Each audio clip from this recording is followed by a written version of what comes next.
श्री कृष्णा, राधे राधे।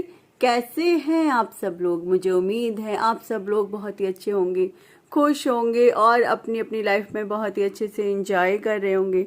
और हमारे बिहारी जी की कृपा, हमारी राधे कृष्णा जी की कृपा, हमारे विष्णु भगवान जी की कृपा आप सभी पर, श्री राम जी की कृपा आप सभी पर खूब जम जम कर बरस रही होगी, खूब भर भर कर बरस रही होगी। एंड ऑफ कोर्स बरसेगी क्यों नहीं। बिहारी जी हमसे इतना प्रेम जो करते हैं। ठीक है, वीडियो को एंड तक जरूर देखिएगा, वीडियो को लाइक शेयर सब्सक्राइब जरूर से कीजिएगा। Let's continue, stay connected. से बोलिए आप सभी मेरे साथ, राधे राधे। प्रेम से बोलिए राधे राधे। शुरू करते हैं। उस दिन मैंने 7वां अध्याय बीच में ही छोड़ा था क्योंकि अध्याय बड़ा होने की वजह से। ठीक है, पहले प्रेयर कर लेते हैं। ओम नमो भगवते वासुदेवाय। ओम नमो भगवते वासुदेवाय।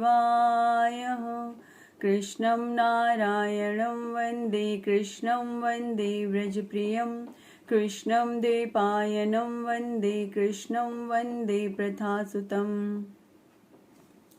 जय जय श्री राधे, जय जय श्री राधे।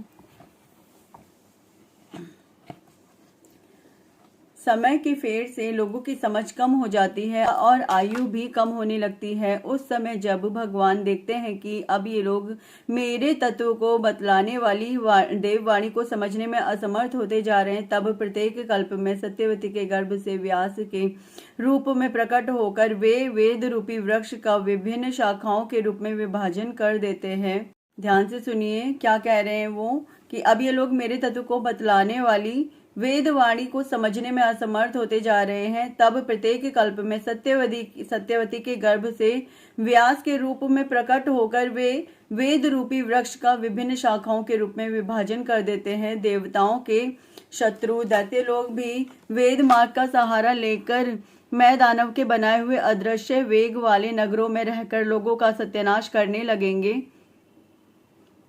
तब भगवान लोगों की बुद्धि में मोह और अत्यंत लोभ उत्पन्न करने वाला वेश धारण करके बुद्ध के रूप में बहुत से उपधर्मों का उपदेश करेंगे। यहाँ पर क्या क्या बताया गया है? देवताओं के शत्रु दैत्य लोग भी वेद मार्ग का सहारा लेकर मैं दानव के बनाए हुए अदृश्य वेग वाले नगरों में रहकर लोगों का सत्यानाश करेंगे। तब भगवान लोगों की बुद्धि में मोह और अत्यंत लोभ उत्पन्न करने वाला वेश धारण करके बुद्ध के रूप में बहुत से उपधर्मों का उपदेश करेंगे। कलयुग के अंत में जब सत्पुरुषों के घर भी भगवान की कथा होने में बाधा पड़ने लगेगी, ब्राह्मण क्षत्रिय तथा वैश्य पाखंडी और शूद्र राजा हो जाएंगे। यहाँ तक कि कहीं भी स्वाहा स्वधा और वष्टकार की ध्वनि देवता पितरों के यज्ञ श्राद्ध की बात तक नहीं सुनाई पड़ेगी। तब कलयुग का शासन करने के लिए भगवान कल की अवतार ग्रहण करेंगे। कहने का अर्थ यह है कि जब कलयुग चरम पे पहुंचेगा, आप कहोगे अब और इससे बड़ा चरम क्या होगा? अभी तो शुरुआत है, अभी चरम भी कहाँ है, अभी तो शुरुआत हुई है। अभी तो कुछ हजार वर्ष ही बीते हैं और कलयुग आपके सामने है। ठीक है, और धीरे धीरे इसी प्रकार से अभी कलयुग का जो हश्न है कुछ इस प्रकार से होने वाला है, जिसके अंदर लोगों का हश्न, कलयुग तो चरम पे होगा और लोगों का हश्न कुछ इस प्रकार से होगा कि इंसान न रह कर के जाने क्या ही बनेगा। सॉरी, मैं अपने मुंह से तो वो शब्द भी बोलना नहीं पसंद करूंगी क्योंकि मुझे बिल्कुल रास ही नहीं आएंगे कि मनुष्य कुछ इस प्रवृत्ति में भी आए, लेकिन बहुत हद तक मनुष्य आज के समय में इस प्रवृत्ति में भी आने शुरू हो चुके हैं। आप समझ सकते हैं मैं किस प्रवृत्ति की बात कर रही हूँ। सॉरी, मैं अपने मुख से उसका नाम, उस शब्द को नहीं बोलूँगी। ठीक है, ठीक है ना। और यदि मनुष्य एक बार मनुष्य प्रवृत्ति से आगे गलत प्रवृत्ति में पहुंच गया तो उसके बाद तो उसके लिए कुछ भी मतलब कुछ भी गलत करना बहुत ही इजी सी बात होगी। तो कलयुग का प्रभाव आगे ना बढ़े, कलयुग अपने चरम पर कभी भी ना पहुंच सके, उसके लिए हमें क्या करना होगा? उसके लिए हमें ईश्वर का भजन, ईश्वर का स्मरण करना होगा। अब आप कहोगे वो चरम पर नहीं पहुंचेगा तो कल की अवतार कैसे होगा? हाँ जी, कल की अवतार तो फिर भी अपने समय पे होगा ही होगा, क्योंकि भगवान ने जब यहाँ पधारना है वो पधारेंगे। क्योंकि हम और आप तो थोड़े ही प्रयास कर पाएंगे, हम उनके बराबर के उस प्रयास पे कहाँ पहुंच पाएंगे। जितने प्रयास हमें करने हैं हम उतने ही कर पाएंगे ना, जितनी हमारी बुद्धि हमें समझ दे पाएगी, है ना, हम उतने ही प्रयास कर पाएंगे। तो चल ही रही हैं चीजें, लेकिन हमें क्या, हम जितना कर सकते हैं। अब जितने लोग इन चीजों में उतर सकते हैं, ईश्वर में उतर सकते हैं, ईश्वर की आराधना में उतर सकते हैं, उन लोगों को ज्यादा से ज्यादा इन सब चीजों का अनुसरण करना चाहिए। भगवत गीता, भागवत कथा, माला जाप, ध्यान इत्यादि, मेडिटेशन, इन सारी चीजों का उसे यूज करना चाहिए। और इससे क्या होगा, इससे हम औरों का नहीं, कम से कम अपना तो भला कर ही सकते हैं। और जब हम अपना भला इतने उसमें कर लेंगे ना, तो विश्वास मानिए हम धीरे धीरे औरों का भी भला करना शुरू कर देंगे। ठीक है, आप ये सब सुन पा रहे हैं, माला जाप कर पा रहे हैं, आप ईश्वर का नाम सुन पा रहे हैं, आप ईश्वर का मुख से नाम ले पा रहे हैं, भागवत कथा, भगवत गीता जैसी चीजें पढ़ सुन पा रहे हैं, तो इसका अर्थ सीधा सा है कि आपके साथ तो ईश्वर है, आपको टेंशन लेने की जरूरत नहीं है। लेकिन जो लोग ये सब चीजें नहीं कर रहे हैं, हमें वो चीजें घर घर जाके प्रचार करना होगा। कुछ नहीं कर सकते तो ये वाली जो वीडियो मैं बनाती हूँ उन्हें शेयर कर दीजिए, वो लोग देखेंगे, सुनेंगे, ज्यादा नहीं, अगर थोड़ा भी सुनेंगे, कुछ वर्ड्स भी अगर उनके कानों में पड़े तो समझो वो तरे। कुछ वर्ड्स भी अगर पड़े उनके कानों में तो समझो वो तरे। तो इस चीज को, इन वीडियोस को शेयर कीजिए, उन्हें माला जाप का सजेशन दीजिए, उन्हें समझाइए कि माला जाप कीजिए, एकादशी का व्रत कीजिए। सबसे ज्यादा अच्छा क्या है, एकादशी का व्रत करना भी बहुत अच्छा है। तो ये सारी चीजें जब आप करेंगे, पढ़ेंगे, सुनेंगे, तो धीरे धीरे खुद ही कलयुग से पार पा जाएंगे। ठीक है, आगे बढ़ते हैं, आगे बढ़ते हैं।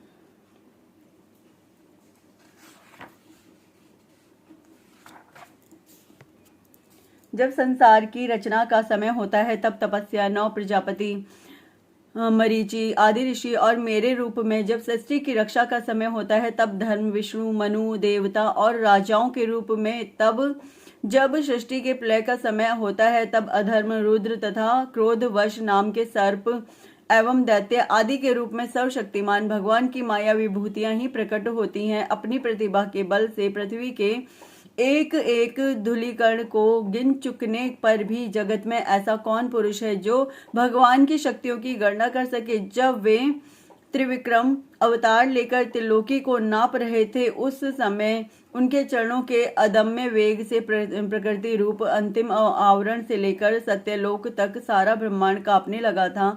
तब उन्होंने ही अपनी शक्ति से उसे स्थिर किया था। समस्त सृष्टि की रचना और संहार करने वाली माया उनकी एक शक्ति है।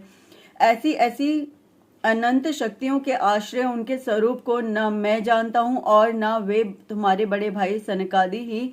फिर तुम दूसरों का तो कहना ही क्या है। आदिदेव भगवान शेष सहस्त्र मुख से उनके गुणों का गायन करते आ रहे हैं, परंतु वे अब भी उनके अंत की कल्पना नहीं कर सके, जो निष्कपट भाव से उनका सर्वस्व और अपने आप को भी उनके चरण कमलों में निछावर कर देते हैं। उन पर वे अनंत भगवान स्वयं ही अपनी ओर से दया करते हैं और उनकी दया के पात्र ही उनकी दुस्तर माया का स्वरूप जानते हैं और उसके पार जा सकते हैं। वास्तव में ऐसे पुरुष ही कुत्ते और सियारों के कलेवा रूप अपने और पुत्रादि के शरीर में यह मैं हूं और यह मेरा है ऐसा भाव नहीं करते। कहने का अर्थ है यह मैं हूं, यह मेरा है, यह ना मेरा कुछ है ना या आपका कुछ है। अब कुछ लोग तो मुझसे बार बार पे यही कह देते हैं कि आप तो इन सारी चीजों से ऊपर उठ चुकी हो तो आपको सब चीजें त्याग देनी चाहिए। तो मैं आपको एक चीज बताना चाहती हूँ, ईश्वर ने मुझे, कान्हा जी ने, मेरे राधे कृष्णा जी ने मुझे, हाँ, माया से ऊपर उठाया है, इसमें कोई बड़ी बात नहीं है, लेकिन उन्होंने मुझे घर त्यागने के लिए इजाजत अब तक नहीं दी है। उन्होंने मुझे हर जिम्मेदारी को पूरा करने के लिए कहा है। उन्होंने कहा है तुम अपनी हर जिम्मेदारी बखूबी उठाओ, अपनी हर जिम्मेदारी को पूरे तरीके से पूर्ण करो, चाहे वो तुम्हारी कोई भी जिम्मेदारी क्यों नहीं है। तुम अपनी पत्नी की भी जिम्मेदारी पूरी करो, तुम अपने माँ की भी जिम्मेदारी पूरी करो, बहू की जिम्मेदारी पूरी करो, जो भी घर में तुम्हारे काज चल रहा है उसकी जिम्मेदारी तुम्हें पूरी करनी है, और साथ ही साथ तुम्हें मेरा नाम जाप, मेरा स्मरण भी करना है। तो मैं ऐसा करती हूँ। इसका अर्थ ये नहीं है कि उन्होंने मुझे घर से बाहर निकलने की इजाजत दे दी, कि कहने का अर्थ यह है कि उन्होंने मुझे साध्वी करके बाहर गृह त्याग नहीं करा दिया है, संन्यासन नहीं बना दिया पूर्ण रूप से। मैं गृहस्थ में रह करके अपने आप को पूर्ण रूप से ईश्वर में लीन करना चाहती हूँ। कुछ इस प्रकार से उन्होंने मुझे आगे चलने का मार्ग प्रशस्त किया है। और यही मार्ग मैं सबको बताना चाहती हूँ कि आप अपने घर में रह करके ईश्वर में लीन होने का मार्ग चुनिए। आपको कहीं जाने की आवश्यकता नहीं है, कहीं कुछ खोजने जाने की आवश्यकता नहीं है। जो खोजना है अपने घर में खोजिए, अपने ध्यान में, अपने ईश्वर में लीन हो जाइए। उसके बाद वो स्वयं आपको रास्ता दिखाएंगे। और जो रास्ता ना मिले मुझसे कमेंट बॉक्स में ज़रूर पूछिएगा, मैं आपको ज़रूर बताऊँ। ठीक है, आगे बढ़ते हैं। अब लोग कहते तुम्हें गुस्सा नहीं आता। अब जहाँ गुस्सा करने की बात होगी वहाँ गुस्सा भी आता है, लेकिन जबरदस्ती गुस्सा नहीं करना होता है। ऐसा नहीं है कि आप जबरदस्ती किसी से भी गुस्सा कहोगे, ऐसा नहीं है कि आपको जबरदस्ती गुस्सा करना है। गुस्सा अगर कहीं ज़रूरत पड़ती है तो करना भी ज़रूरी होता है। आज का तो कलयुग का समय है, आप नॉर्मल होकर के बिल्कुल सीधे साधे बन करके तो जी ही नहीं सकते, लोग जीने ही नहीं देंगे। हम कैसे जियोगे?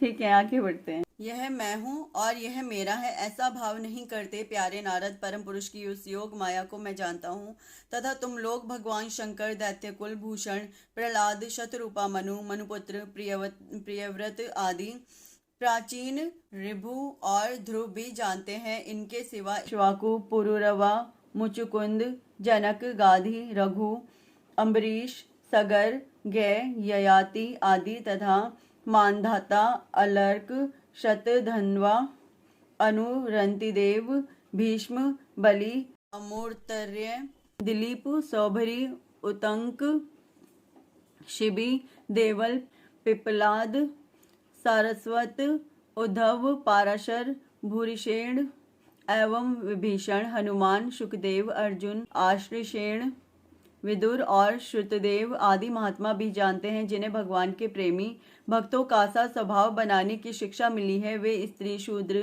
हूण, भील और पाप के कारण पशु पक्षी आदि योनियों में रहने वाले भी भगवान की माया का रहस्य जान पाते हैं और इस संसार सागर से सदा के लिए पार हो जाते हैं। फिर जो लोग वैदिक सदाचार का पालन करते हैं, उनके संबंध में तो कहना क्या ही है। मतलब जो अच्छे कामों में लगे हुए, जो किसी को भी ये नहीं कहते कि तुम नीच हो या तुम ऐसे हो, मतलब नीची जाति के हो या ऊंची जाति के, भेदभाव नहीं मानते हैं और अच्छे कार्यों में लगे रहते हैं।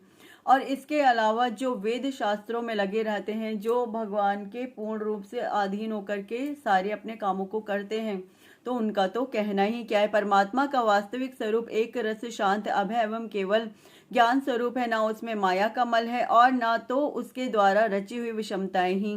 वह सत्य और असत्य दोनों से परे हैं। किसी भी वैदिक या लौकिक शब्द की वहां तक पहुंच नहीं है। अनेक प्रकार के साधनों से संपन्न होने वाले कर्मों का फल भी वहां तक नहीं पहुंच सकता, और तो क्या स्वयं माया भी उसके सामने नहीं जा पाती, लजाकर भाग खड़ी होती है। परम पुरुष भगवान का वही परम पद है। महात्मा लोग उसी का शोक रहित अनंत आनंद स्वरूप ब्रह्म के रूप में साक्षात्कार करते हैं। संयमशील पुरुष उसी में अपने मन को समाहित करके स्थित हो जाते हैं। जैसे इंद्र स्वयं मेघ रूप में विद्यमान होने के कारण जल के लिए कुआं खोदने की कुदाल नहीं रखते, वैसे ही वे भेद दूर करने वाले ज्ञान साधनों को भी छोड़ देते हैं। समस्त कर्मों के फल भी भगवान ही देते हैं, क्योंकि मनुष्य अपने स्वभाव के अनुसार जो शुभ कर्म करता है वह सब उन्हीं की प्रेरणा से होता है। इस शरीर में रहने वाले पंचभूतों के अलग अलग हो जाने पर जब यह शरीर नष्ट हो जाता है, तब भी इसमें रहने वाला अजन्मा पुरुष आकाश के समान नष्ट नहीं होता।